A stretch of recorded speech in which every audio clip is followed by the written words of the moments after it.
भारत की भूमि नदियों की भूमि है। ये नदियां केवल जलधाराएं नहीं, बल्कि जीवंत देवियां हैं।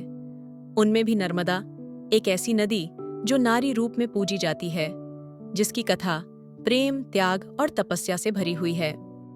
आज हम जानेंगे नर्मदा नदी और उसके प्रेमियों की अद्भुत कहानी। यह कथा प्रारंभ होती है हिमालय से भी दूर, कैलाश पर्वत के पास, भगवान शिव की समाधि से। कहते हैं, जब भगवान शिव गहन तपस्या में लीन थे, उनके शरीर से बहता पसीना धरती पर गिरा। उस दिव्य बिंदु से जन्मी नर्मदा। शिव: हे देवी, तुम मेरी तपस्या की संतान हो। तुम्हारा जल पवित्र है और तुम्हारा प्रवाह अमर। तुम पृथ्वी को शुद्ध करोगी। इस तरह नर्मदा बनी शिव की मानस पुत्री। उन्हें शंकर की जटाओं से निकली कहा गया। नर्मदा के रूप में वह एक सुंदर युवती थी, कोमल, सौम्य, मगर अडेग। वहीं सोनभद्र सूर्यपुत्र था, तेजस्वी और वीर। नर्मदा और सोनभद्र एक दूसरे के प्रति आकर्षित हुए। उनका प्रेम स्वाभाविक था, लेकिन नियति को कुछ और ही मंजूर था। नर्मदा: मैं तुम्हें चाहती हूं, परंतु मेरी स्वतंत्रता, वह भी अनमोल है। सोनभद्र: क्या हम एक साथ नहीं चल सकते नर्मदा?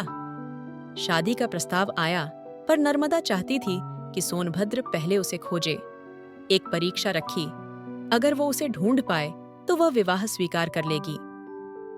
लेकिन नियति ने मार्ग में बाधाएं डाली। सोनभद्र उसे ढूंढ न सका। नर्मदा दुखी होकर उल्टी दिशा में बहने लगी, और आज भी नर्मदा एकमात्र नदी है जो उल्टी दिशा में बहती है, पश्चिम की ओर। इस अधूरी प्रेम कथा की स्मृति में आज भी लोग नर्मदा के दर्शन मात्र से पुण्य लाभ मानते हैं। नर्मदा केवल शिव की मानस पुत्री नहीं थीं, बल्कि उन्हें शिव से गहरा प्रेम भी था। शिव ने एक बार पार्वती से कहा, शिव: हे पार्वती, नर्मदा की पूजा करने वाला मुझसे भी शीघ्र कृपा प्राप्त करता है। नर्मदा को शिव प्रीता कहा गया, अर्थात शिव को प्रिय। इसलिए नर्मदा परिक्रमा का विशेष महत्व है। यह भारत की एकमात्र नदी है जिसकी परिक्रमा की जाती है, वो भी संपूर्ण जीवन को बदल देने वाली तपस्या मानी जाती है। एक और कथा है रेवत पर्वत की, जो नर्मदा से प्रेम करता था।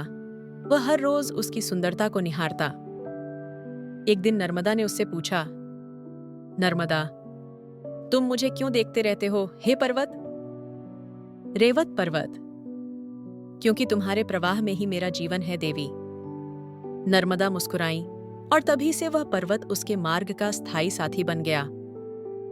इसलिए नर्मदा के तट पर कई जगहों पर रेवा कुंड और रेवत घाट के नाम मिलते हैं। नर्मदा की हर कथा में एक संदेश है, प्रेम के साथ स्वतंत्रता का अधिकार।